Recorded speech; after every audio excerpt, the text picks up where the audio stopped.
parents? Oh, when they pass? Yeah, that's usually how that works.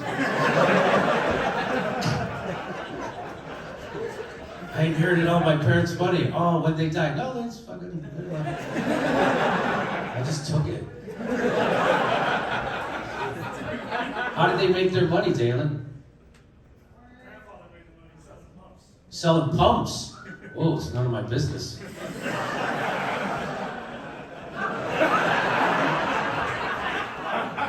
They put him out to stud.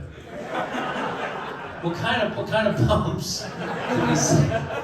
Irrigation pumps. Sure, everybody needs an irrigation pump. Big money in irrigation pumps, huh, Dave? And Fresno. Oh yeah. Fuck yeah. You can't go to Fresno without a pump.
Hello. Yeah.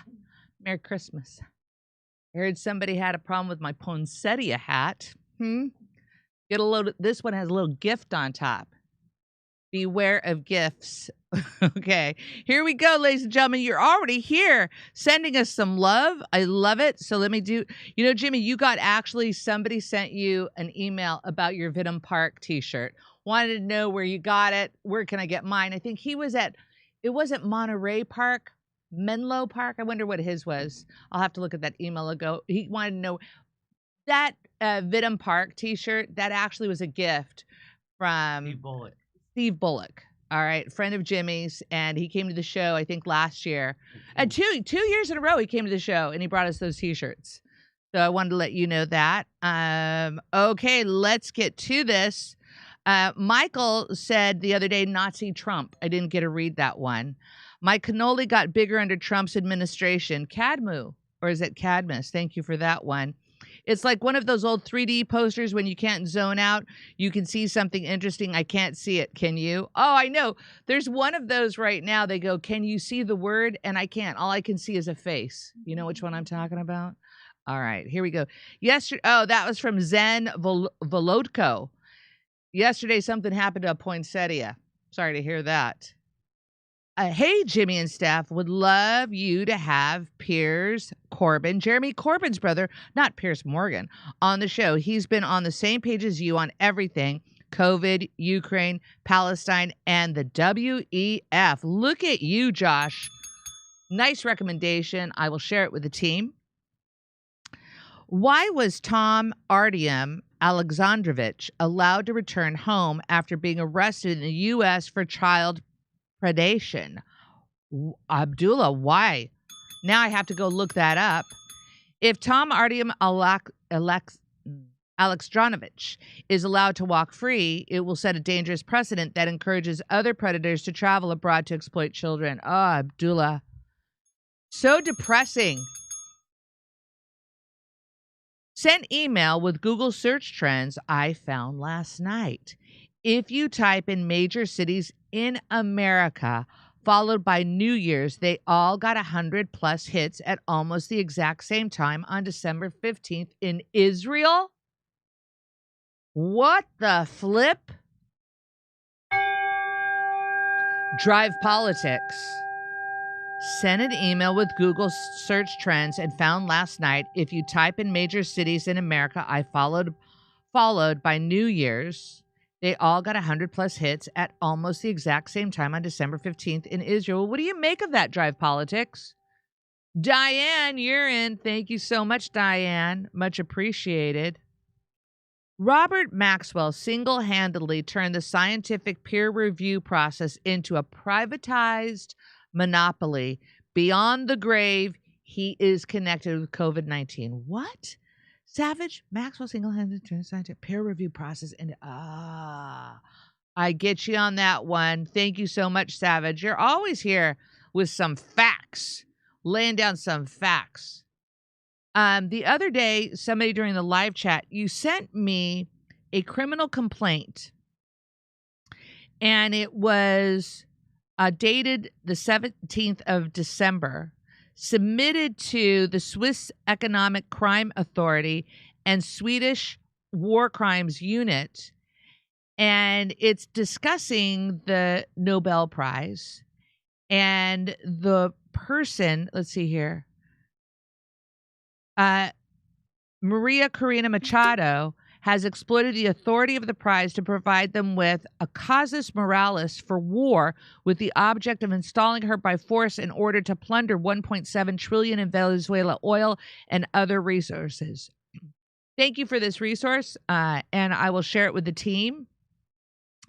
And the complainant is Julian Assange, and it's care of Jennifer Robinson, Doughty Street Chambers, London, and United Kingdom. And the accused natural and legal person, the suspects are those involved in the operational disbursement of funds derived from the endowment and those who hold fiduciary duty to protect it from misappropriation. So I'll have to read that in more detail, but thank you so much for sharing that link with us. I forgot who shared it with us, but much appreciated. Yeah, that was a big drag the other day when Trump just came on to say what. And Jimmy mentioned that he at one point was talking about the funds that he was going to give some of our military personnel, when in fact that funding was not initiated by Trump. It had already passed and been approved. So I guess it's time to fact check some more. Remember when wasn't it CNN had hired fact checkers to fact check? You thought, like, aren't you a news corporation? Like, why would you need a fact checker? I thought you were doing that. Factcheck.org. Fact check. Isn't that what you got? Isn't that like right? Isn't that kind of like crazy? Wonder Bread contracting with a bread company right. to make bread? Exactly. Yeah. That's crazy. All right, so hold on. I got a couple more over here. Thank you for Sir Eddie Ross, sweet hat. Thank you, Sir Eddie. Damon Keller, Our Country, Our Choice website. Colonel McGregor, Our Country, Our Choice. I like it. Everything Revolution, my groovies. I'm totally not attached. Just a honor and joy to know where the Jimmy with Mohawk painting displayed. First generation politician, punk musician. Yes, we have it in a special place displayed. So I can't give you the details on it, but if I think of it, I'll take a photo of it again. All right. Thank you so much. Everything Revolution. Thank you so much for your generosity and the Mohawk. Let's see here. Yes, I am at Peg, feeling festive. Oh, unstable genius. I got the message. Unstable. No, Jimmy is not hostage.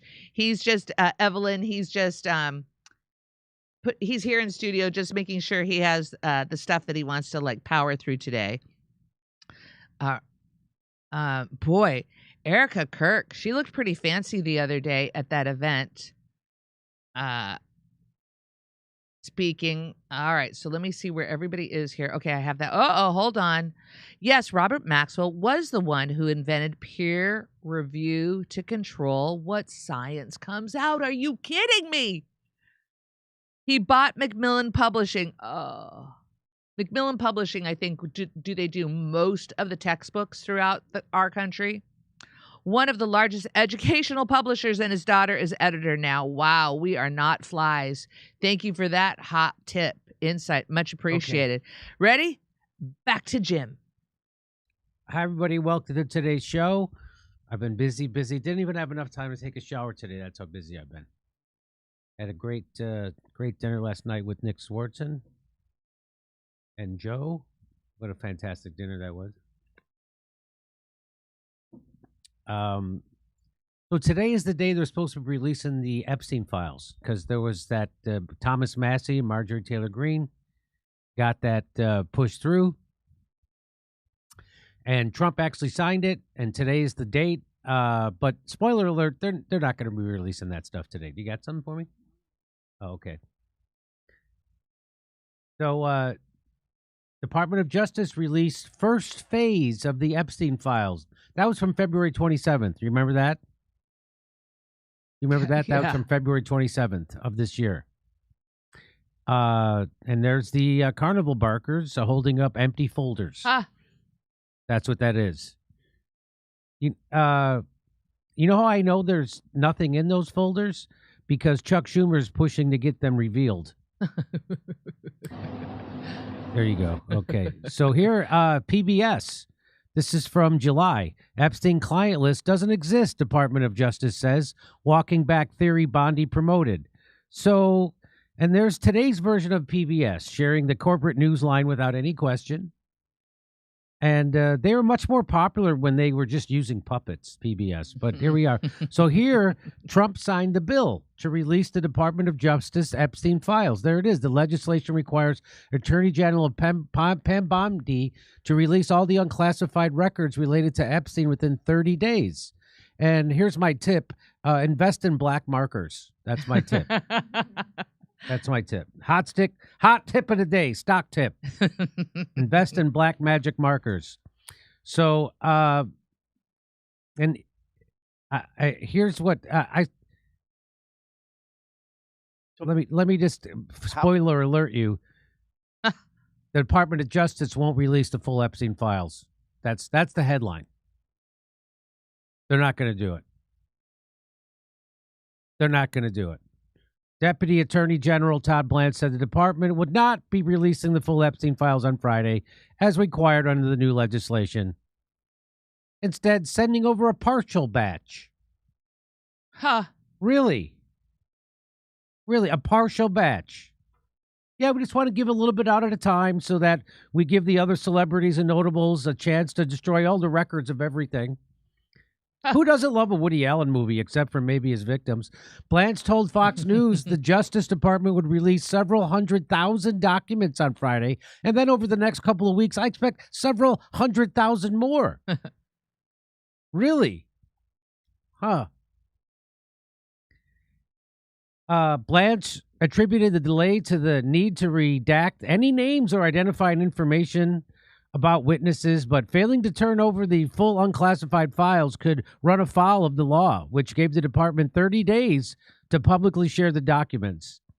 So today is the 30 days when I expect that we're going to release several 100,000 documents today, and those documents will come in all different forms, photographs, other materials associated with all the investigations into Mr. Epstein.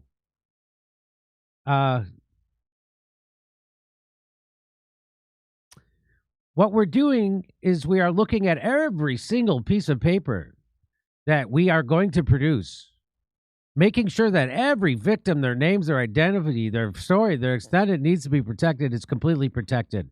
And so the victims have been doing press conferences screaming for you guys. The victims are out in front of the cameras. The victims, so this is all, again, this is Donald Trump in bed with the deep state that he vowed to oppose and dismantle. He is a swamp creature. He is now a neocon, and he's now covering up the Epstein files for everybody, for Israel, for the Mossad, for the CIA, for all the people, all the PDF files involved. The Department of Justice was compelled to turn over the files related to convicted SEX offender Jeffrey Epstein by a bill that got near unanimous support in Congress, signed into the law and after Trump reversed his earlier stance opposing the release. Trump did a nice flip-flop on that. So while the bill does allow for redactions related to victims and for DOJ to withhold some information about the investigation, it does not provide a rolling deadline to turn over documents. Under the law, the Department of Justice has 15 days to turn over its rationale for any documents that it withheld. Senate Minority Leader Schumer said not releasing the required files in full amounts to breaking the law. That's what Chucky the Shoom says. The law Congress passed and President Trump signed was clear as can be. The Trump administration had 30 days to release all the Epstein files, not just some. Failing to do so is breaking the law. This just shows the Department of Justice, Donald Trump and Pam Bondi, are hell-bent on hiding the truth, Schumer said. Senate, so I guess they pretty much feel secure that they got all the Democrats' names scrubbed from those. Right. Senate Democrats are working closely with attorneys, with the victims of Jeffrey Epstein, and with outside legal experts to assess what documents are being withheld and what is being covered up by Pam Bondi. We will not stop until the whole truth comes out. Yeah, I don't believe that for a second. I don't believe that the Democrats want the truth to come out, and I think this is all theater. Representative Massey wants to, on Thursday, he said there was no ambiguity for the law and what the law requires to be released. Trump has agreed to comply with this law, and Bondi has to comply with it, and there will be penalties if she doesn't, Massey said. That's what Massey said. There is a very unique situation. This is a case where the president who appointed the attorney general and for whom the attorney general works has signed the law, and the ink is not even dry yet on his signature on this law. There's nothing subject to interpretation. Representative Jim McGovern says it's now taking Pam Bondi an illegally long time for the Trump administration to release all the Epstein files. By their own admission, they've been working on this since February. And no kidding. There is no excuse for a delay. Release the damn files. Do it now. Nancy Mace, release the Epstein files. Breaking. The Department of Justice will not meet today's deadline to release all the Epstein files. In other words, our criminal government needs more time to redact the files in order to protect pedos and child rapists. Hey, like this is my favorite one. I got a leaked copy of the Epstein files being released today. There you go. That sheet's more blacked out than Andy Dick. Am I right? Come on. Come on. Nothing like a nice Andy Dick joke. But so we got Thomas Massie. So they're not releasing the Epstein files like that. They're still covering up the Epstein files, even though Trump signed the law that saying it was almost unanimous vote in Congress to release the Epstein files. They're still not releasing them. They're still redacting them. And Thomas Massie says he expects at least 20 Epstein clients to be named when the full Epstein files are released. He says attorneys representing victims have confirmed the identities of men accused of trafficking children. Massie warns that if those names don't appear, it will signal that the full set of Epstein materials was never released. Let's listen. How will you know if they've released all the materials? Mm-hmm. How will you know? One of the ways we'll know is there are people who have covered this case for years, and I've talked to them in private, and they know what some of the material is that's back there. But the other way that we're going to know is the victims' lawyers have been in contact with me, and collectively they know there are at least 20 names of men who are accused of sex crimes in the possession of the FBI. These would reside in the FD 302 forms. The FBI fills out these forms to summarize or memorialize what a witness gave them as far as testimony when they interviewed with the FBI. So if we get a large production on December 19th and it does not contain a single name of any male who's accused of a sex crime or sex trafficking or rape or any of these things, then we know they haven't produced all the documents. It's that simple. How will we know if they released all the material? Well, their names aren't going to be blacked out. That's how we're going to know. I guess that's how. I mean, how must it feel to know that they are one of the 20 people that the elites don't give a remote crap about and are using them like shark chum in the water while they get away? Because that's what that is. It's only 20 people. What happened to all the other people on the list? Are they going to let the 20 out at a time like episodes with the streaming service, just one at a time? Sorry, last season was not very strong for you, so I'm afraid we have to throw you in the public as a speed bump. Here you go. So that's what it looks like. And they're not releasing the full episode. It's just amazing. You know, can I say something? Can we How stop will you- seeing a nice photo of Epstein? I know, right? He's a criminal. He's a predator. And they keep showing the Hill. You're showing a nice photo. The guy's a beast. Stop portraying him as he looks like a nice, regular guy. Here's what Ro Khanna, he's going on. Here's what he has to say about them not releasing it. Tomorrow at midnight is the deadline for Pam Bondi to release the Epstein files. That is what Thomas Massie and my bill calls for. It passed this body 427-1, passed the Senate 100-0, and the president signed it. Now, 3 federal judges have ordered the release of all of these files in Maxwell and Epstein's grand jury. Here is the reality. Any Justice Department official who does not comply with this law will be subject to prosecution for obstruction of justice. If Pam Bondi does not comply with the law, she will be held either in inherent contempt of Congress or subject to impeachment. We will not rest until the law is complied with and justice is served. Thank you, Mr. Speaker. So there's Ro Khanna, also very confident that they've wiped most of the Democrats off that list already. So that's what we're left with. Hope you're happy. I hope this is what you think you voted for. How many things did you think you voted for that you're getting the exact opposite of? You thought you voted for free speech? You're getting You're getting hate speech laws forced on college campuses by the Trump administration. You're getting forced DEI for Jewish students forced on college campuses by the Trump administration. You're getting people who are here legally following all the rules getting deported for criticizing Israel for their free speech. You're getting bombing of Iran. You're getting bombing of Yemen. You're getting bombing of Venezuela, a regime change war in Venezuela. You're getting continued funding. Here it is to Christmas. They're still funding the Ukraine war. They're instead of cutting the deficit, they're exploding the deficit. Instead of cutting the money being spent on the Pentagon, they're exploding the money being spent on the war machine. Instead of making healthcare more affordable, they're doubling your cost for your healthcare premium. They're cutting healthcare. Instead of making sure we have America first for jobs, they're importing HB1 visas to take your jobs. 600,000 Chinese students being imported, even though we're afraid that I thought he was afraid China was spying on us. You're getting all that garbage. And now you're not even getting the Epstein files. Okay, even after they signed a law. Okay.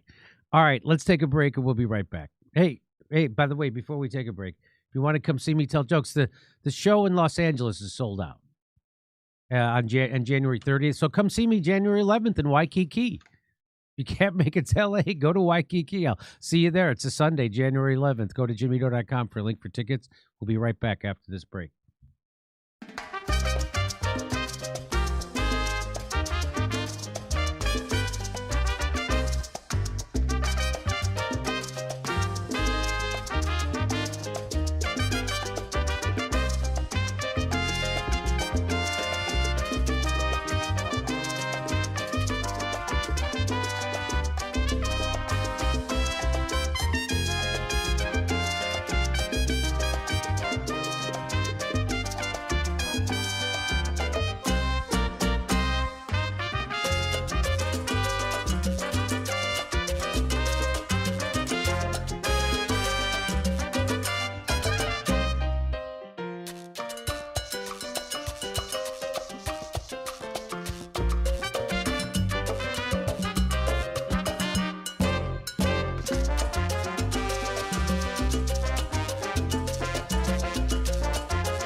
So you remember how we said the Australian shooting at that Hanukkah festival on Bondi Beach?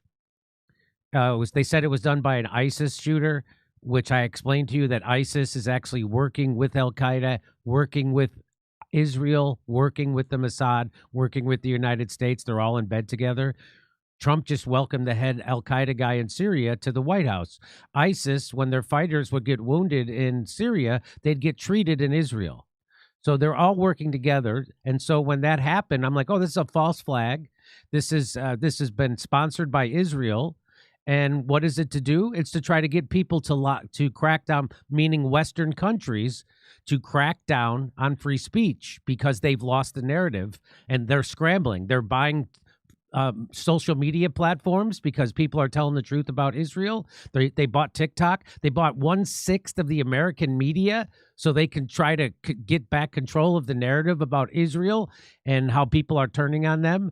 And then now they're doing false flags in Australia so they can pressure governments to crack down on free speech because that's the only thing they have left. They have to crack down on free speech and control the narrative. And so here it happened. It already happened. So here is Israel finally taking Australia's freedom away. Australia is going to implement hate speech laws following the Bondi Bondi false flag. The government will also create a blacklist of organizations who promote speech Israel doesn't like. False flag success. I mean, talk about a kangaroo court. Am I right? They took your guns, and now they're going to round you up. What are the odds China saves Australia since we won't? You heard it here first. Here we go. It is clear we need to do more to combat this evil scourge, much more. A special envoy to... So they have to do more to combat the evil scourge of anti-Semitism, which has been invented mostly by the ADL and Israel itself. While you're doing a genocide and you're conflating Zionism, which is, that's why the genocide's being done in the name of Zionism, which is stealing other people's lands for an Israel state, for a Jewish supremacist, racist apartheid state. That's what Zionism is. And so as they do a genocide and for Zionism, they conflate Judaism with Zionism, and so then people start to be anti-Semitic because the people committing a genocide are conflating Zionism with Judaism on purpose. So when you go against Zionism, they can call you an anti-Semite. And so now they go, look, anti-Semitism's everywhere. No, it's anti-Zionism. And if it is anti-Semitism, it's because you people have conflated Zionism with Judaism. And so now they've scared the hell out of Australia, and Australia is going to now crack down on their own people in defense of Israel and BS anti-Semitism. Here we go. It is clear we need to do more to combat this evil scourge, much more. A special envoy to combat anti-Semitism, Gillian Siegel, has delivered a report that sets out further steps we can take. The Australian government adopts and fully supports the plan to combat anti-Semitism. We'll continue to work through the implementation of the 13 recommendations in consultation with the Jewish community and the envoy. And of course, the first recommendation was the adoption of the IRA definition of anti-Semitism that the government adopted. So they have already adopted the IHRA definition of anti-Semitism, which it means any criticism of Israel, basically. You're an anti-Semite. Any criticism of Zionism, you're an anti-Semite. So they've already done that. Australia's already done that. They're already turning their country into a place with less freedom of speech than China. They've already done that. You know, Candace Owens is banned in China. She's not allowed to go into the country. Not in China, in Australia. You know, Candace Owens is not allowed to go into Australia because she said she doesn't like a genocide.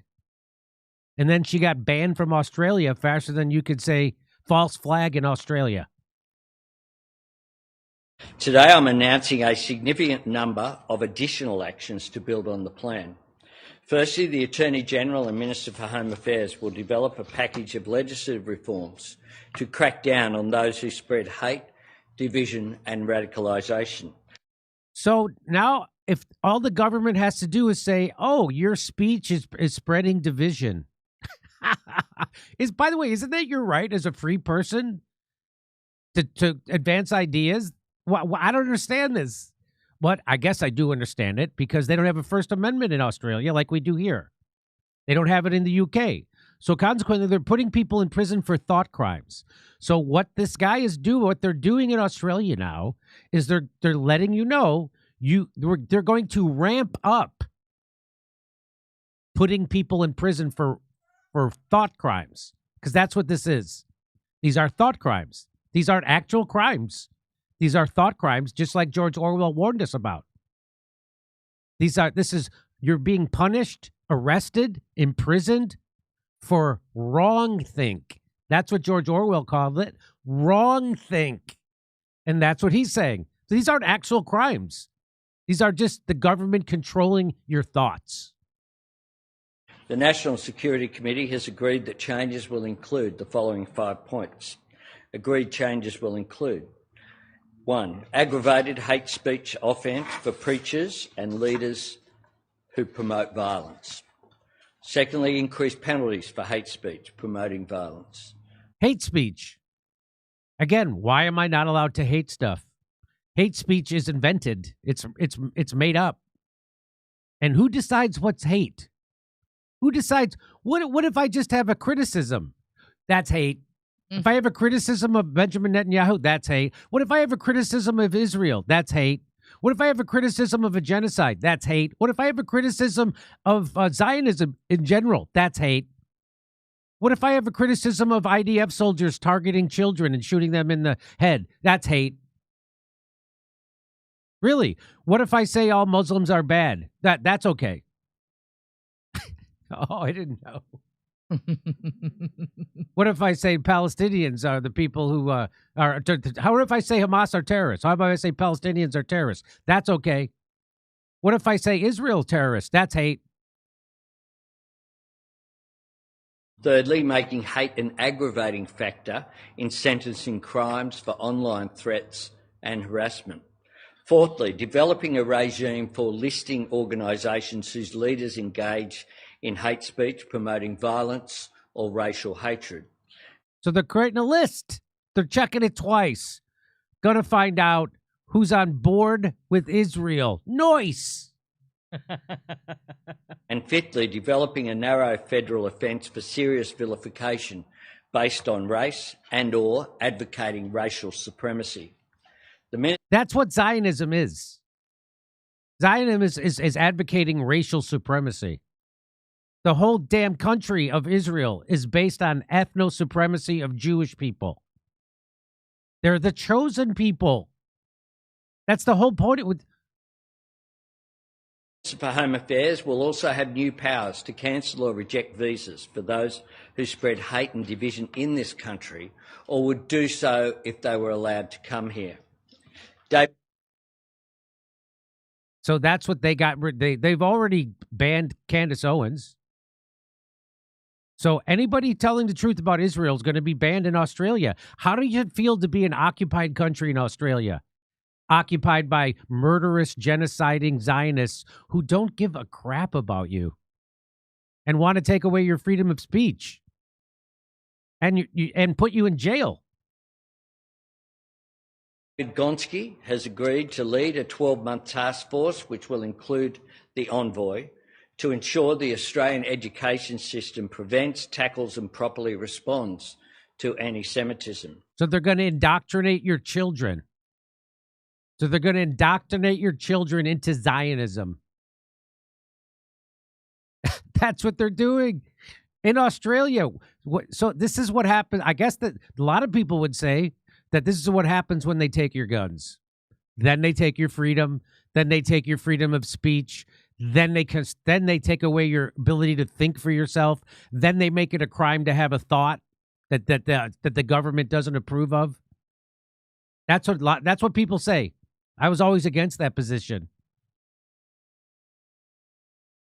I, of course, acknowledge that more could have been done, and I accept my responsibility for the part in that as Prime Minister of Australia. But what I also do is accept my responsibility to lead the nation and unite the nation, because what people are looking for.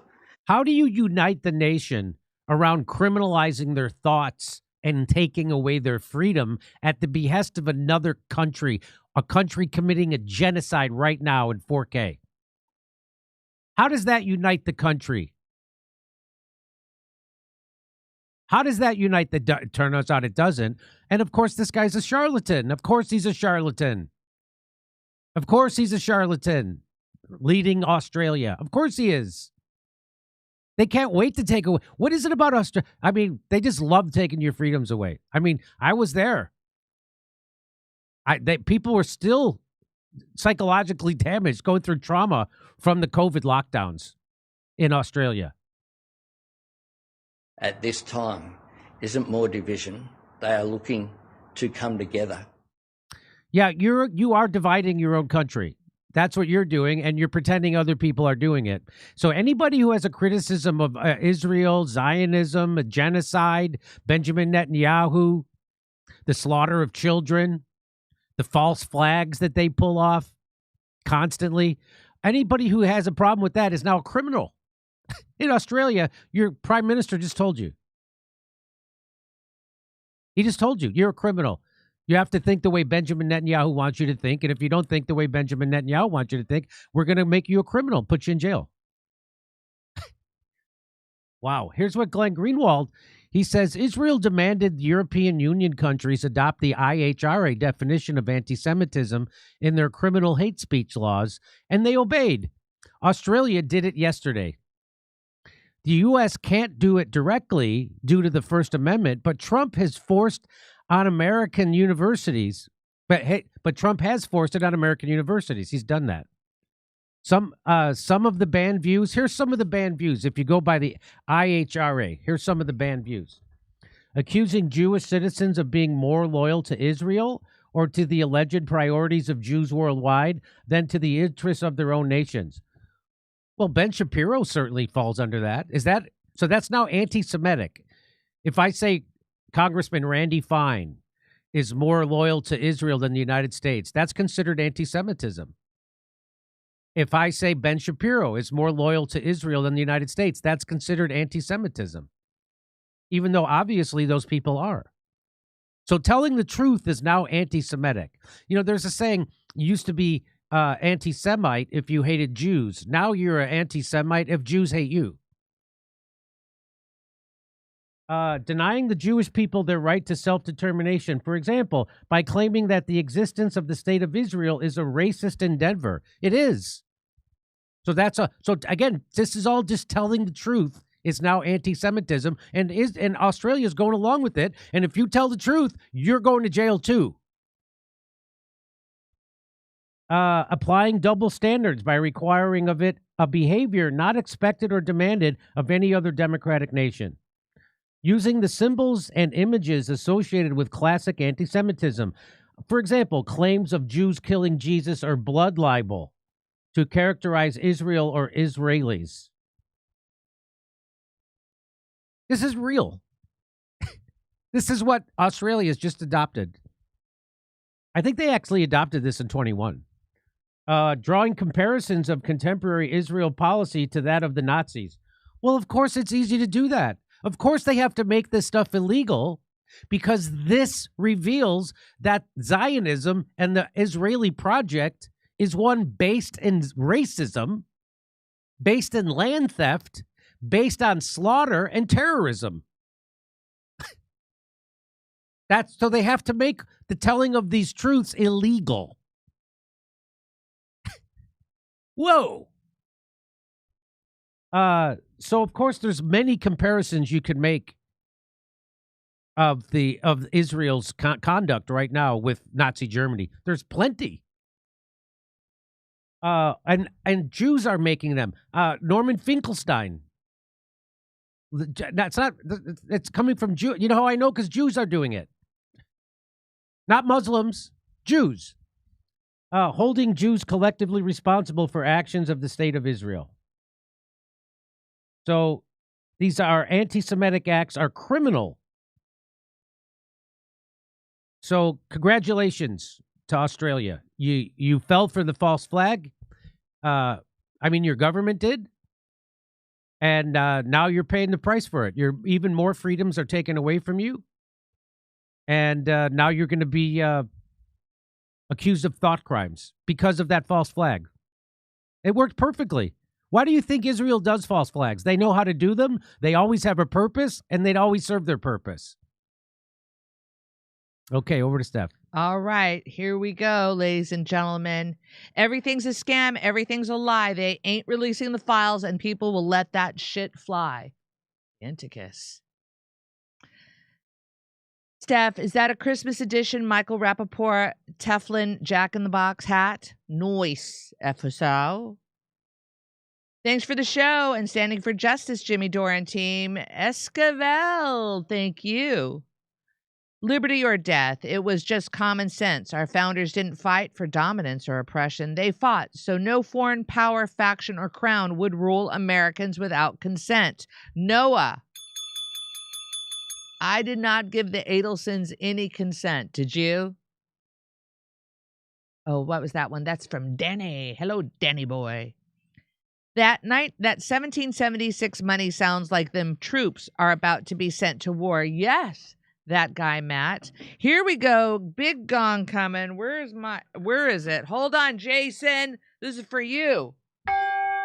Bam. Merry Christmas, Kirpin gang. My nephew lives in LA. Recently learned he's a JD fan. I'm going to fly down next year to see JD with him. Oh, that's great. Tell your nephew. Hi from Jimmy. Merry Christmas, folks. Working on art, a full punk band with Max, Kim, Steph, Jimmy, and others. Let me know what instruments you all would like to be playing. 9x11. What instruments? I don't know. I'll have to think about that one. Sadly, after listening to Prime Minister of Australia, there will probably never be another Crocodile Dundee movie. My_war. Instruments. Instruments. I say, I know what, for Jimmy, a set of drums? An instrument? What instrument would you like somebody to depict you with? Well, Jerry Seinfeld said that show Jimmy. every great comedian could be a drummer because you have to have that rhythm. You have to know how to, you got to have timing. Timing? Yeah. I got it. That's what, and I've always felt that I could be. I know Bill Burr's a great drummer. Ah, I didn't know that. Yeah, he's great. Everything. But everything takes practice. Right. I'm not interested in being a drummer. That's the problem. I'm more interested in playing the piano, which takes a lot of practice. Yeah. Yeah. So, anyway. Everything Revolution. So let's have Jimmy playing the drums. Steph, I'm going to go with the flute. The flute. That's what I'm going with. The flute. Thank you so much. Everything Revolution. Matthew, happy holidays to all. Have you ever heard of a movie called My Dinner with Andre? Yes, I have, Matthew, but I don't know if I watched it. Was that like in the 80s? My Dinner with Andre. Jimmy is whacking it to our spam sticks. Sounds a little sexy there. Be prepared. A literal dick joke. I think that was in reference to Andy Dick. All right. Let's see what this one is. Rest in peace, Virginia Gouffre. We're not letting up. Pamela. Thank you for that one, Pamela. Steph, can you help me file a complaint with management? I'm all ears. And this is from Danny. On Wednesday, Jimmy said we'd have a war with Venezuela, and he didn't deliver on that promise. I know. I feel like Trump let me down. Yeah, that's what we've been feeling. I feel like Trump let me down on that. Right? It was hard. It was really hard to take that. Believe me, it's coming. It's coming. Just not the day after Tucker predicted it. They just classified fentanyl as a WMD. Not making that up. So there you go. Pray for Palestine. FU. That's your handle. I'm not saying FU. All right, let's go to a quick card and we'll be right back.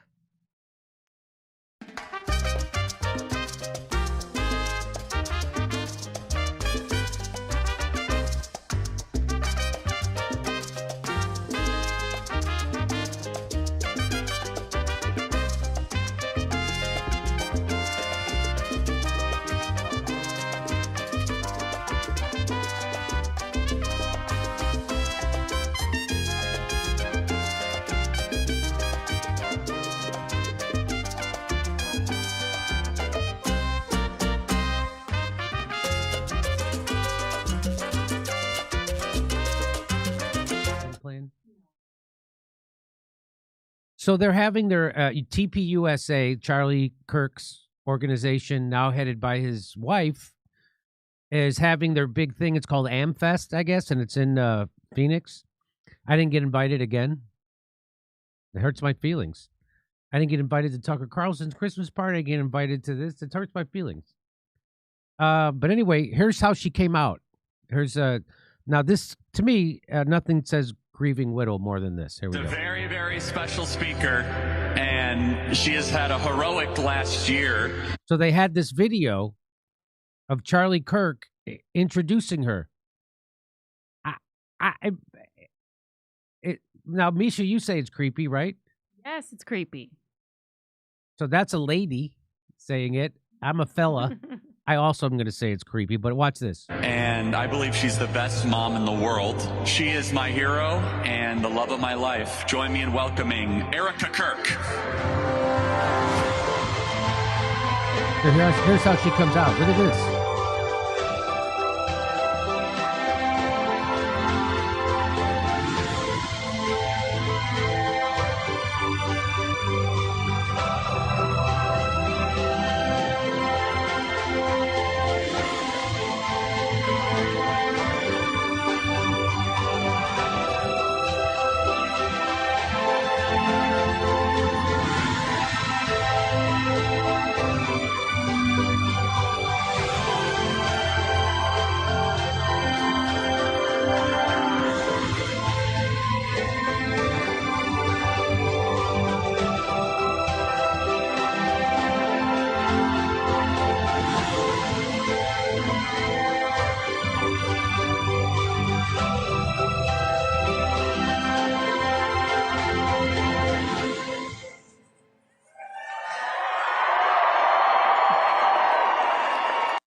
So here's what she tried to,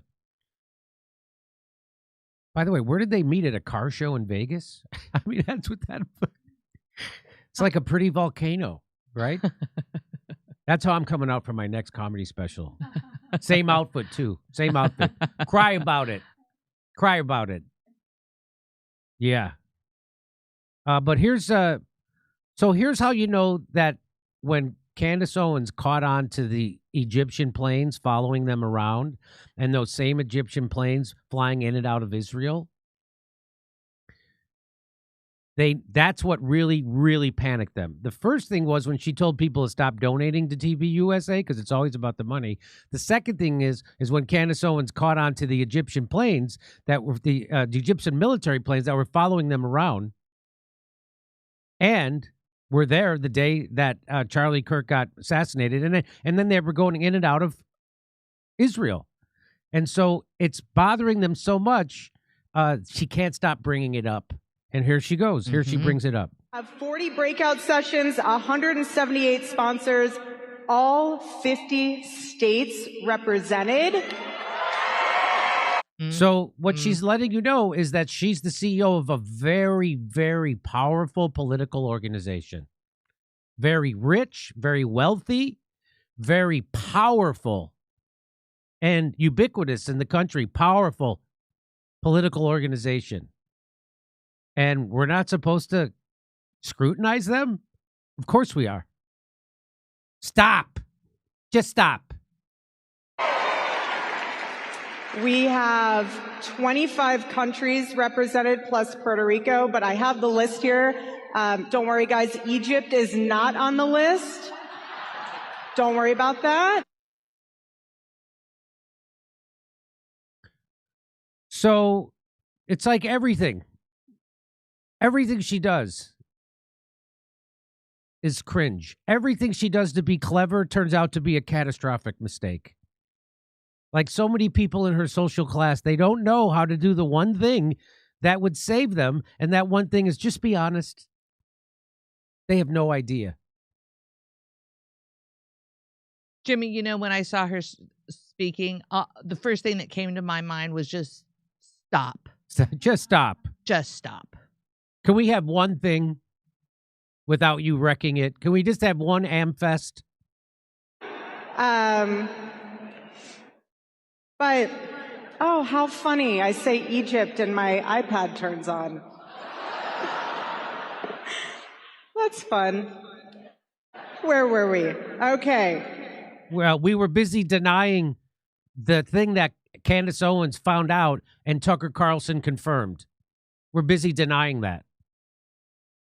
We're not interested in finding out why the Egyptian planes were following you. Not interested at all. Isn't that weird? So anyways.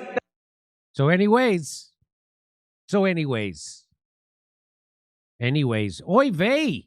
How does it go? Oi, I don't want any trouble.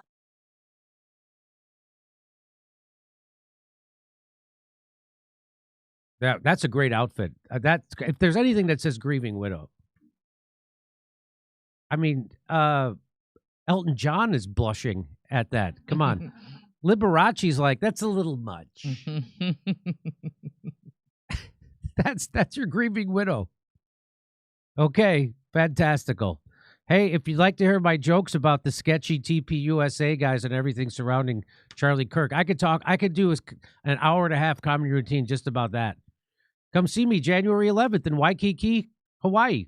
That's all I got in the calendar. The January 30th date in Los Angeles already sold out. Go to jimmydore.com for a link for tickets. See you in Waikiki on January 11th. Over to Steph. Jimmy Dean, noticing forever, Constitution forever. That guy, Matt, we need another J.D. Vance call in today. Django Thunders, notice what Trump left off the list of things immigrants do? Question mark. No. If Bondi is prosecuted, Is can work Trump... one of them? If Bondi is prosecuted, can Trump pardon her? Michael Ewan. What's the difference between USA and Israel? F-U. I think America needs to bring freedom and liberty to the Commonwealth of the UK and Great Britain. Savage. Israelis are Ashkenazi, while Palestinians are Semites. That's correct. That's from FSO. So when people ask me, I was just on an interview the other day, and can you come to me? And someone was asking, hey, do I think the Hamas are anti-Semitic? And I said no. And they said, how could you say that? And I said, well, they are Semites. Right. The people who aren't Semites are the Israelis. The Israelis are European. And that's why it's illegal to get a DNA test in Israel without a court saying it's okay. That's why. Okay, over to Steph. You know, Andy said, get an Australian on your show. Let's hear how they feel about this. We're next, America, indeed. All right, yes. I think we can. I bet Matt's retiring. Aren't you Australian, Matt? Am I wrong? Matt, who sent me the hats? Matt? Wink, wink. Huh? Potato Biden, submit, obey, choice. Ha. Thank you, Potato. Interesting you wanted to play piano, Jimmy. I just bought a keyboard myself. I've always wanted to play piano, but I always decided it was a waste of time compared to real skills. Oh, when I see people play the piano, and I have a girlfriend, Karen, who plays the piano, and she's a voice teacher, and she's a great singer. And she says, I really can't play that well. I'm like, you can play everything I've ever wanted to hear. You can play great. So I love, and my mom plays the piano, and I love listening to her play. That looks like one of those bizarre, over-the-top pyramid scheme conferences. Dennis Acosta, thank you, Dennis.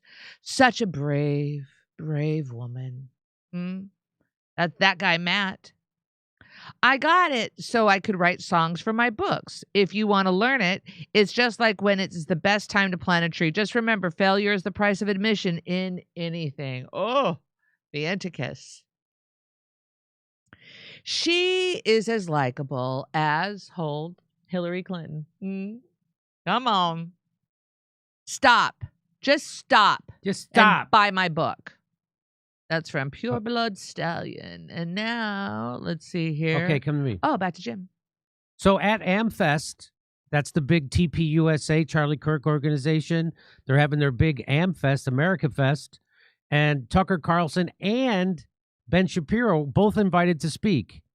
So here's Ben Shapiro. Now, he's still upset. He's completely obsessed with the people looking into Charlie Kirk's assassination. Why would he care so much? That's my first big red flag, that he cares way too much about people looking into Charlie Kirk's assassination. It's almost like he's afraid it's going to expose his first priority, which is Israel. That's what it seems like to me. All the Zionists out there and all the people paid off by Zionists in the media, in the conservative media and the whatever media, they all want to squelch this investigation into Charlie Kirk's death, and they're doing it at the behest of Israel and Zionism, and so is he. And so now he's trying to get people. So the thing that they always try to do is try to get you ostracized from the group. So they've been trying to get Candace Owens, and they've been trying to get Tucker Carlson ostracized from the group, except Candace Owens and Tucker Carlson are actually the leaders of the conservative movement. They're actually the people that people look to, conservatives look to. So they're way more popular than this douche canoe. So that's the problem. It's an upward. They got all the money behind them for sure, but it's an upward fight because Tucker Carlson and Candace Owens have the truth behind them.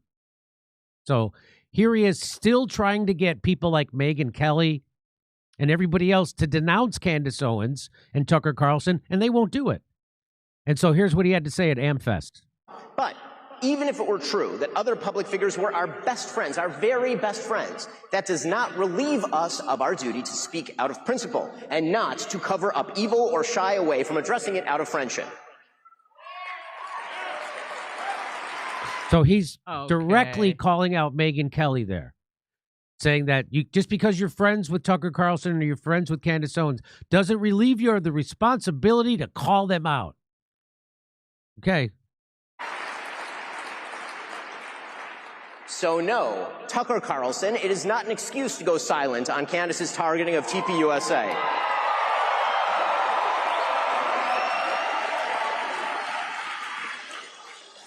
Dore to mirror her bullshit lines of questioning because you love Candace personally. The same holds true of Megyn Kelly, a person I consider a friend, characterizing Candace as a young mother and thus shying away from condemning her actions or fibbing about them. That is a non-starter. Meghan Markle is a young mother. Ilhan Omar is a young mother. That doesn't matter. And when Megyn said this week, quote, "My goal and my job here is to try to understand, yes, where Candace is coming from on this," and says she sees no purpose in inserting herself, quote, into this on one side, that is a moral and logical absurdity. There is only one moral side here, Erica Kirk's side.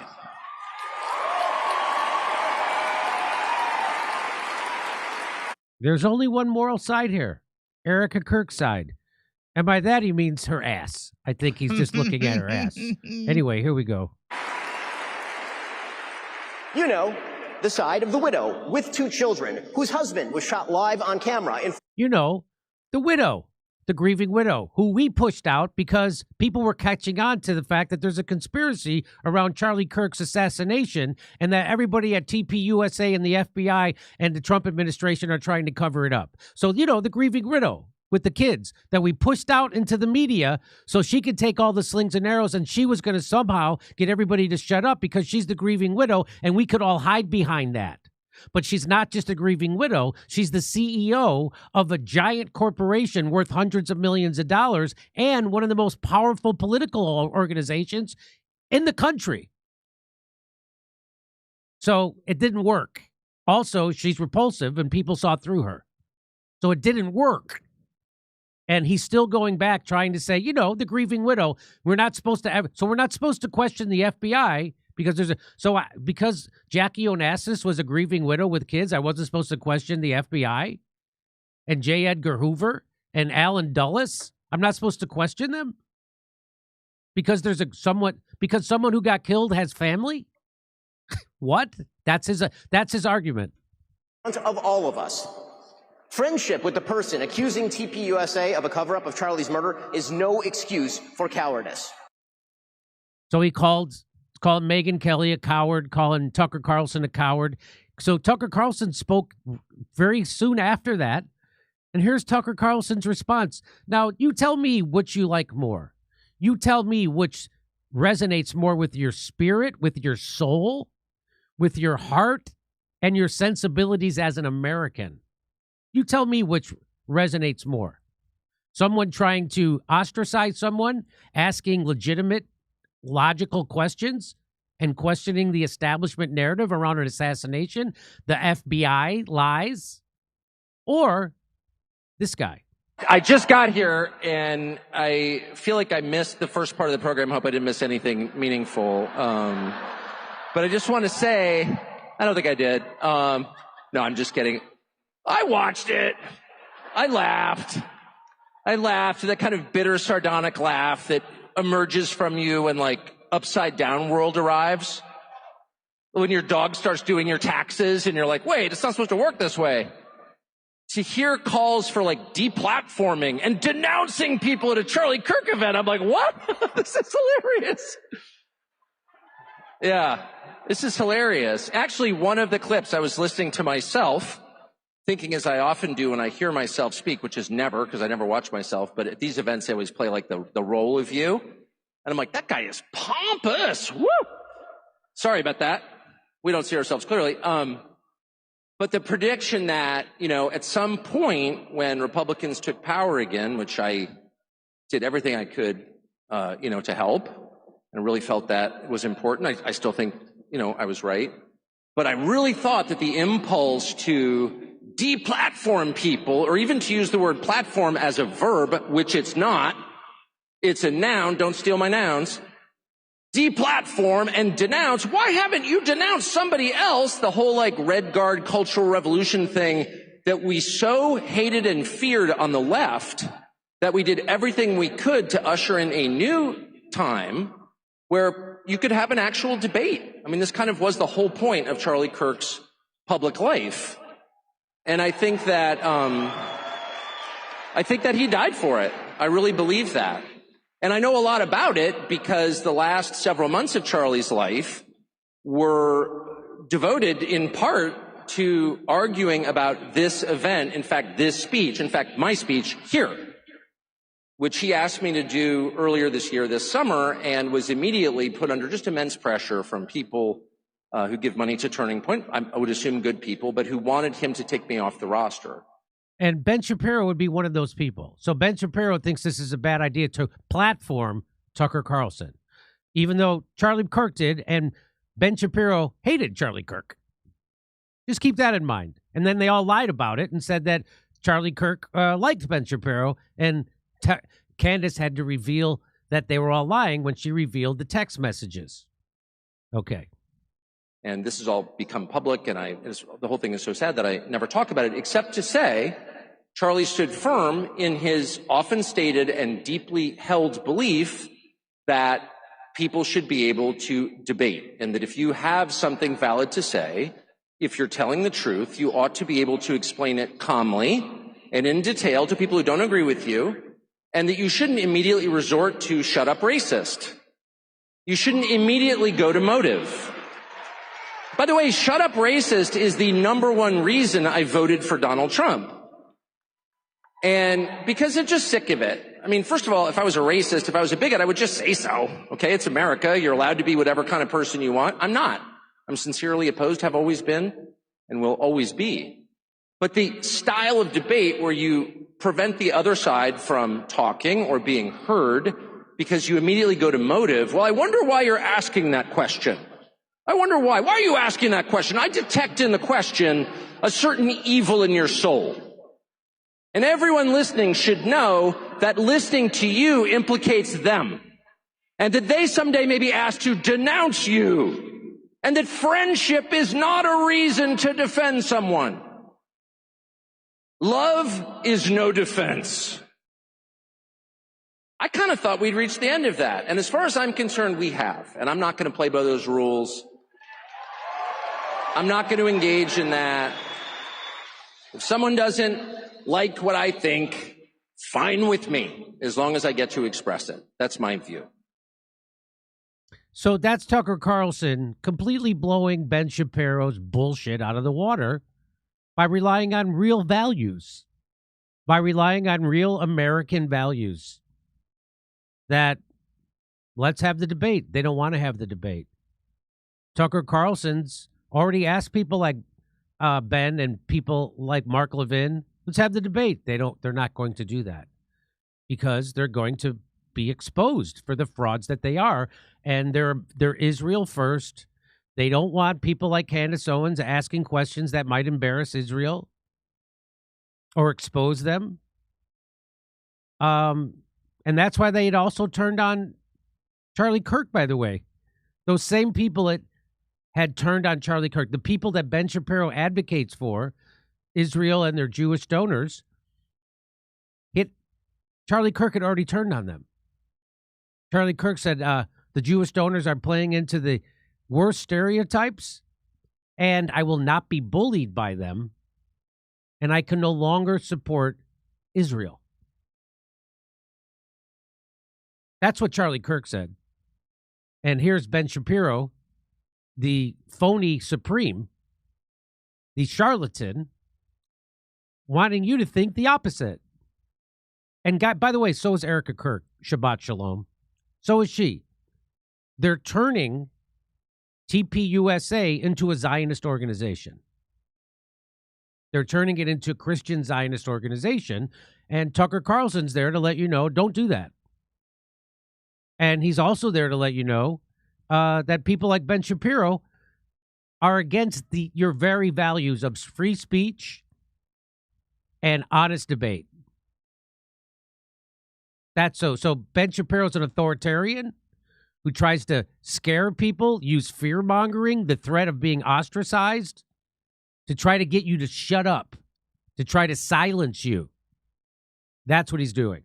Try to silence you. And there's Tucker Carlson saying everybody should be able to talk. The exact opposite of Ben Shapiro. So God bless him. And so after Ben Shapiro said that about Megyn Kelly, you want to hear it again? Yes. So Eddie, I just want to let you know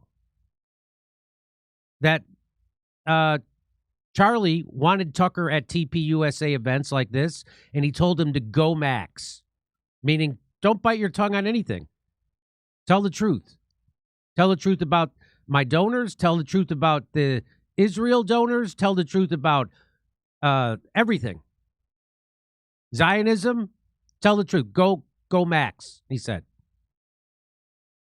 So now Ben Shapiro, I'm playing for you one more time. Ben Shapiro went after Megyn Kelly by name. And because that's the only thing Zionists have is to try to threaten you.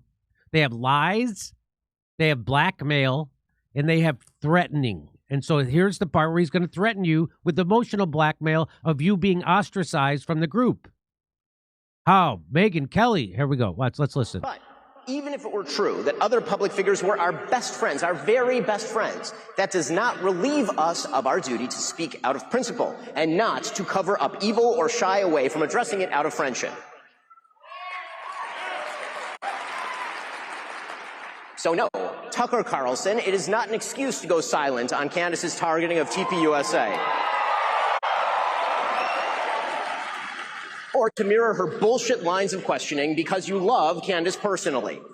The same holds true of Megyn Kelly, a person I consider a friend, characterizing Candace as a young mother and thus shying away from condemning her actions or fibbing about them. That is a non-starter. Meghan Markle is a young mother. Ilhan Omar is a young mother. That doesn't matter. And when Megyn said this week, quote, "My goal and my job here is to try to understand, yes, where Candace is coming from on this," and says she sees no purpose in inserting herself, quote, into this on one side, that is a moral and logical absurdity. There is only one moral side here, Erica Kirk's side. Wow. You know, the side of the widow with 2 children whose husband was shot live on camera in front of all of us. Friendship with the person accusing TPUSA of a cover-up of Charlie's murder is no excuse for cowardice. So he called some pretty stiff names, calling her a coward, calling Megyn Kelly a coward. Well, Megyn Kelly clapped back. First of all, let's just remember that Megyn Kelly is a Zionist. And they've been trying to call her an anti-Semite for quite a while because she won't condemn Tucker and she won't condemn Candace Owens telling the truth about Israel. She's a legit Zionist. Let's watch. What's happening here? Why are they dropping charges of anti-Semitism against us when we love Jews and we're both open Semites? We're Zionists. She just said, we're Zionists. We're Zionists. Megyn Kelly is a legit Zionist. Just so you know. You know he's a total juggernaut. And here she is. She's going to give a nice little ball washing to Ben Shapiro. Watch this. His show it's in a league of one. He's reinvented this entire industry and lane. He started the Daily Wire, which gave us geniuses like Clavin, Knowles, Matt Walsh, who we love, who we just talked to 2 days ago, and many, many others. And I have nothing but unending love and respect for Ben Shapiro. So nothing but unending love and respect for Ben Shapiro. And she's a Zionist. Doesn't matter. Ben Shapiro's still going to call you a coward. On stage, on camera, he's still going to call you a coward, Megyn. You don't get that? And so, here's Red Wave Press says the Daily Wire's Ben Shapiro goes scorched earth at America Fest 2025. The people who refuse to condemn Candace's truly vicious attacks, and some of them are speaking here tonight, are guilty of cowardice. She calls her a coward. Well, then Barry Weiss gets in on it, the Zionist at CBS News, the no-talent Zionist. So she takes his speech, puts it into text, and releases it at her free press site. Said only cowards tolerate conspiracy theorists. Ben Shapiro delivered a barn burner tonight. Read the whole thing. So, well, Megyn Kelly saw that. She retweets it. Megyn Kelly says, Ben Shapiro and Barry Weiss in a joint attack on yours truly, their friend. Tonight, without a damn clue what has been going on behind the scenes for months, probably should have checked with Turning Point USA and Mrs. Erica Kirk first. I'm embarrassed for them. So who are the people dividing the right? Is it people like Tucker Carlson, Candace Owens, Megyn Kelly? Or is it people like Ben Shapiro, Barry Weiss, the Trump administration calling you losers and weak-minded because you want to see the Epstein files? Who's really dividing the right? The Wrap says Megyn Kelly says she's embarrassed for Barry Weiss and Ben Shapiro after his Turning Point USA speech divides the right. Candace Owens, she weighs in on this. So the Daily Wire, that's his rag, says the people who refuse to condemn Candace's truly vicious attacks, and some of them are speaking here tonight, are guilty of cowardice. That's Ben Shapiro. Candace retweets it. She says, every time Ben speaks, I feel more certain Israel's involved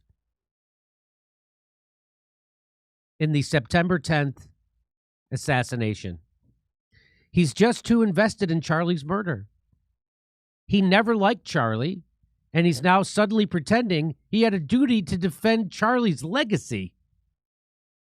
Ben only cares about Israel's interests, so Israel is involved. By the way, that's considered a crime now in Australia. If you say that a Jewish person is more more concerned with Israel than their own country, that's considered a crime now. Even though it's accurate. Even though it's accurate. So Candace Owens goes right at him. I feel more certain Israel is involved in Charlie's murder. He's just too invested in Charlie's murder. It is weird, isn't it? Isn't it weird? The answer is yes. That when someone starts to investigate the murder of Charlie Kirk, Zionists do everything they can. They move heaven and earth to get you to shut up. They try to discredit you, ruin your career. They try to call you a crazy person. They have network television shows designed to discredit you on CBS. They try to get your friends to denounce you and kick you out of the club, like Megyn Kelly. They do everything. Why would you care so much? Because it implicates Israel. That's why. Because Israel's involved in it. That's why. That's why. She also goes on to say, it's just beyond obvious that Ben Shapiro is tremendously fearful about something related to this assassination. And if, by the way, this is kind of a funny thing. She says, only cowards tolerate conspiracy theorists. Well, if you want to see the biggest conspiracy theorist, it's Ben Shapiro. Ben Shapiro, why war in America is why war in Iraq is right for America. So we now know that the Iraq war was a conspiracy theory. It was based on the conspiracy theory that they posed a threat to us because they had WMDs, which was a conspiracy theory. And that's him pushing it. Here he says, why does it actually matter who shot JFK? So he's pushing the conspiracy theory that nobody was involved, not the CIA, not the Mossad, not Cuba, not Israel, not anybody, except it was just that one guy hanging out of the book depository by his toes with a bolt-action gun who did that. Also says, why does it actually matter who shot JFK? Because it would reveal that it's probably a country that controls our government and media had something to do with it. That's why it matters, and that's why he has to do that. Jimmy, why does truth ever matter of facts? So that's why that's crazy. So just like he's freaking out over Candace, he's also freaking out over people looking into the JFK assassination. And here he is. I would gladly waive the born in the U.S. requirement for Benjamin Netanyahu to become president. And now you know the rest of the story. By the way, here's another conspiracy theory that he pushed. Ben Shapiro shared the insane conspiracy theory that Palestinians were faking their children's death in Gaza with crisis actors. Why didn't Barry Weiss say something about that conspiracy? I thought only cowards tolerate conspiracy theories. Well, there's a crazy conspiracy theory that he was pushing. There it is right there. Jerusalem Post, Ben Shapiro pushes crisis actor conspiracy theory. That's from the Jerusalem Post. Says that. So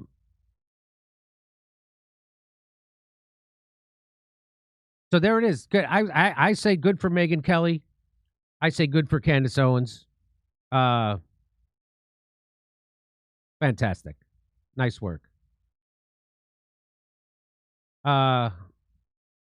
If you want to come see me tell my jokes about this, I'll see you January 11th. It's a Sunday in Waikiki at the Blue Note. Beautiful room. Go to jimmydore.com for a link for tickets.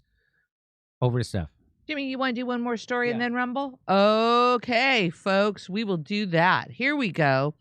There were no Egyptian planes. She was being followed, the Girls Gone Wild plane. My_war. Why haven't any of the so-called victims withheld every person's name they had witnessed? Did they forget, sign NDAs, or are they just actresses? Surely CNN, The View, or Jimmy Dore would help them. G. Fontes, good question. Jimmy just wants to do his own rim shots. Vientikis. Everyone grieves in their own way, Jimmy. Laughed my ass off, Master Green Eye. Hold on. Ben Shapiro is a rat. Jimmy Dean. I don't understand what people see in Ben Shapiro that he has an audience. He just comes from such a hateful place all the time. Well, that's what I see. Posted screenshots in reply to post announcing the show on Twitter. Drive Politics. Keong Anderson. What's up, Keong? Thank you. Bam. That's for you. Do you come from the land under the fascist boot where you could taste the rubber? Danny. B. Anthony. Thank you. Being Christian myself, it has always been know that Jesus was done in by the Jews. Even the Romans were reluctant to execute him, but was coerced into doing so. That's Josh.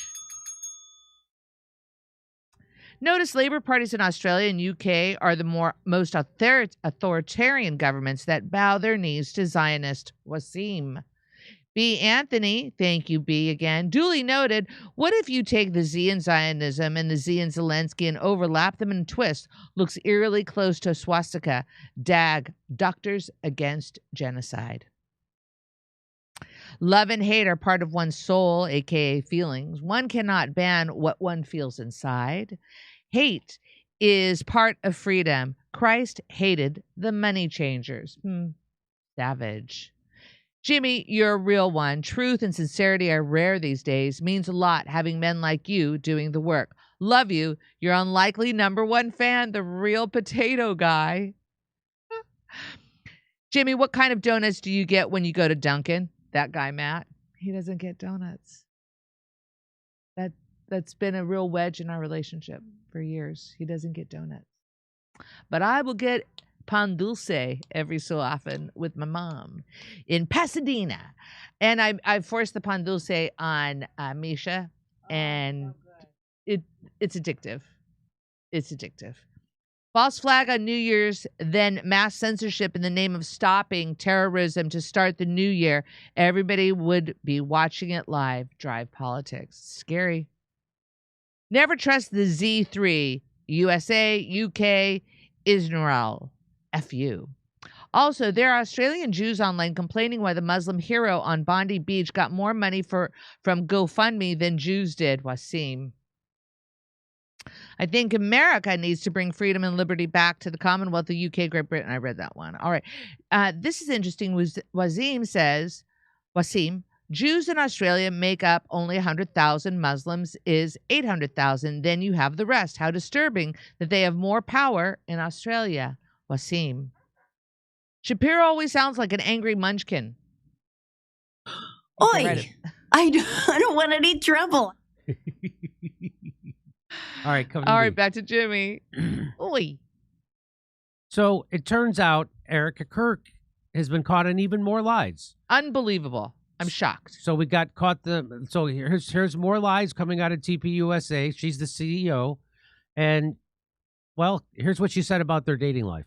When I lived out here, I was here for 5 years. I never dated here because I saw vicariously through my roommate how terrible it was. She never dated for 5 years, the whole time she was in New York. Somehow getting drinks was the replacement of having coffee and breakfast. I personally would rather have coffee or brunch with someone than going, I don't drink. I find it unproductive, not because I'm holier than whatever. I just don't operate that way. But I always thought it was very strange how she would go to drinks with one guy and then go to dinner with another. My situation was a little different. I went to it. You went to a job interview. Literally. So this is how good the Lord is. He knew that because I was not dating in New York City, he knew that in order for me to know that that was my man, he had to blanket Charlie as a job interview. Because if that went in, no joke, if he came to me and said, hey, let's go on a date to Bill's Burgers, I'd be like, she'd be like, no. I lived out here. No, she's not going. So I just think it's funny how people think God works like that. Like, oh, God had to set us up on this thing, but then he wanted to set us up to get married so I could watch him be assassinated in 4K a couple years later. God didn't intervene on that. So it's just to me, it's a sophomoric way to look at God. It's very sophomoric. But anyway, turns out she was dating. What? It turns out. So she was dating this guy named Cabot Phillips. This is from, I think this is 2017. It said, yes, we're that couple who gets painting lessons together.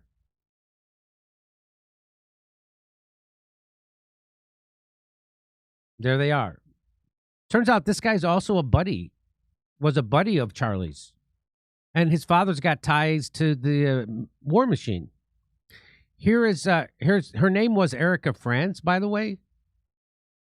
And this is from November 29th, 2017. She says, since this is where it all started, I only found it appropriate to wish you a very happy birthday, Cash Cab XX, your catfish. Here's another social media post from, this is, I guess, an Instagram. I don't go on Instagram. This is what it looks like. It says, Luna Bear Studios prepping another couple's gallery for delivery, and a heart. Erica, Franz, and JT Massey 5, you're both amazing humans, and I loved shooting with you. So much laughter and love. It was perfection. What? So there's that. And then they scrubbed, and what makes it all more suspicious is that Cash Cab guy, Cabot Phillips, and Erica scrubbed all those posts. So the post is gone, but people responding to the post is there. How cute you are, y'all. Oh, gorgeous couple. But the post is gone. And here's that guy with Charlie. Yes, I beat Cabot one-on-one. That was from September 24th, 2017. 8 years ago. Not 6. So he reposted that. Okay. He also, get this is weird. So this guy, Cabot Phillips, he's a head editor over at the Daily Wire, which is, and he said, just discovered that Obama is one of those dads who brings an iPad on vacation to take pics of his family, and it's the greatest thing ever. What? I don't understand. What? Is he doing that thing where you play both sides of the fence? Because that's what it sounds like. But guess what? So this guy who's allegedly the ex-boyfriend of Erica Kirk, she dated him right before Charlie. That's the story. He's now being tapped to go around and take over for Charlie. It said, how to lead like Charlie, Cabot Phillips, senior editor, Daily Wire, Turning Point USA. So these hosted by Turning Point USA at South Central Kentucky Community and Technical College. So that's just one of them. That's December 16th, 5:30 p.m.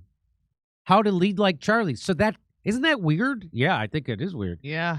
I found this also Monday, October 6th, 2025, University Union Building in Flagstaff, Arizona. How to fight like Charlie, Fort Cabot. What does that FT mean? FT Cabot Phillips? What does FT stand for? I don't know. But anyway, it says how to fight like Charlie, Cabot Phillips. That's not even a month after the assassination. Here's what our friend James Lee had to say about it. Let's listen to James Lee. Erica Kirk's backstory has just been exposed as a giant lie, allegedly. I lived out here. I was here for 5 years. I never dated here because I saw vicariously through my roommate how terrible it was. I don't drink. I find it unproductive. We don't know for sure if she wasn't drinking, but she did really enjoy posing with alcoholic beverages. So that might just be her modeling. So I'll cut slack on that. But we do have video of her. She was on a reality show, and she went on a date on this reality show, and she orders a wine on the reality show. So just letting you know. So there's that. So you don't have to, you could say, oh, I could dismiss this by saying, oh, she's probably just, maybe she's just modeling for something. Here's her with a glass of champagne. It says, it's Wednesday, so treat yourself to a little champagne. And did she really not date while she lived in New York City? Well, here's a photo that the internet sleuths dug up from September of 2017 with one Cabot Phillips, and the caption said, yes, we're that couple who gets painting lessons together. And here you could see Erica Francvi and Cabot Phillips. I don't know about you, but that looked like a little bit more than just a one-off date. It looked like they were an actual couple, as the caption said. But interestingly, Cabot Phillips was actually at one point Charlie Kirk's producer, and he's now a senior editor at the Daily Wire. And just yesterday, December 16, 2025, he gave a talk about, quote, how to lead like Charlie. You gotta understand, I am not from this world of media, and I think all this kind of incestuity is weird to me. So not only do we now know that she was dating before Charlie, which is fine, it's a totally normal thing to do, but she was also engaged, perhaps even married.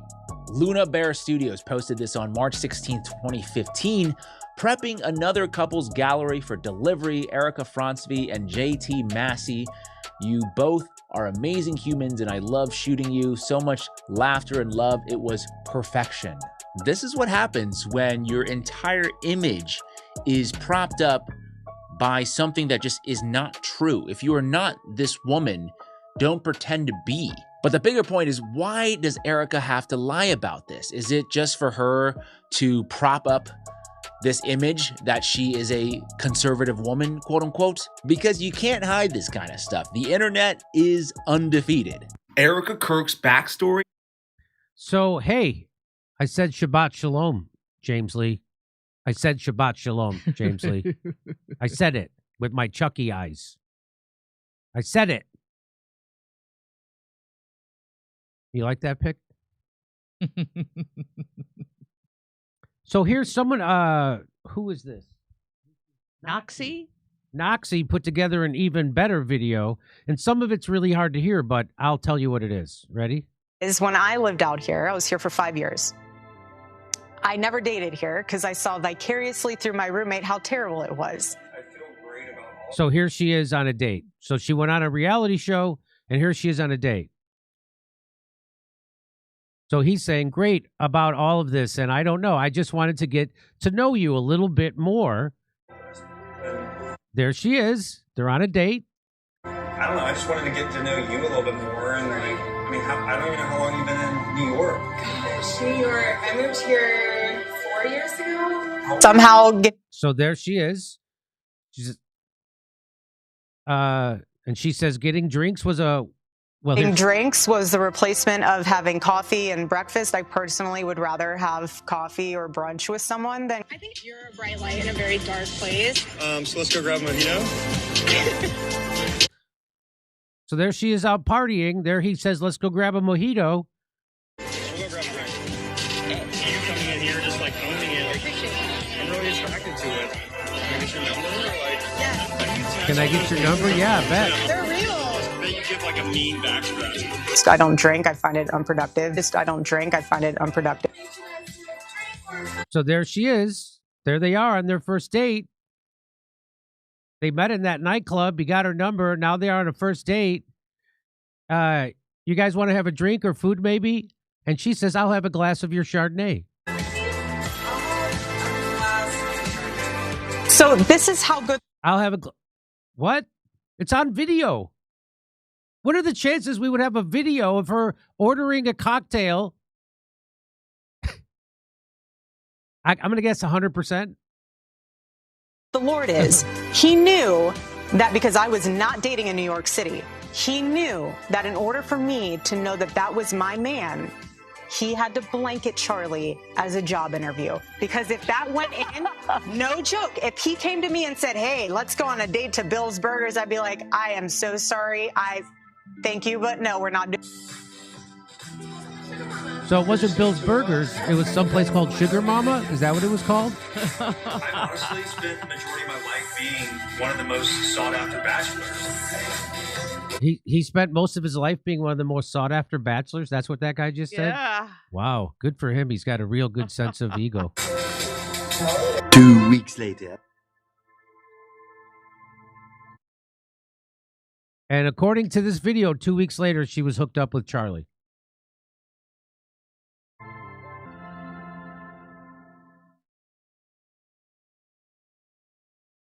So there you go. More real sus stuff coming out of her.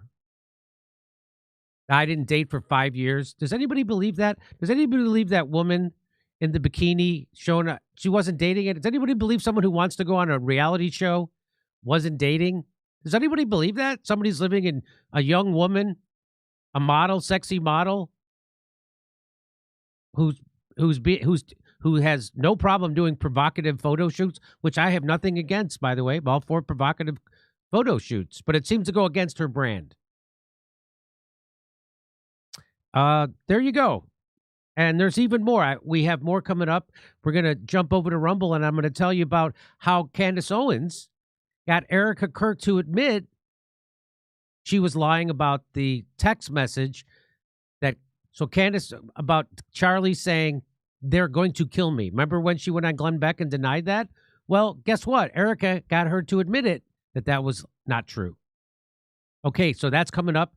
Come see us over at Rumble. We're going to go to Rumble right now. See you there.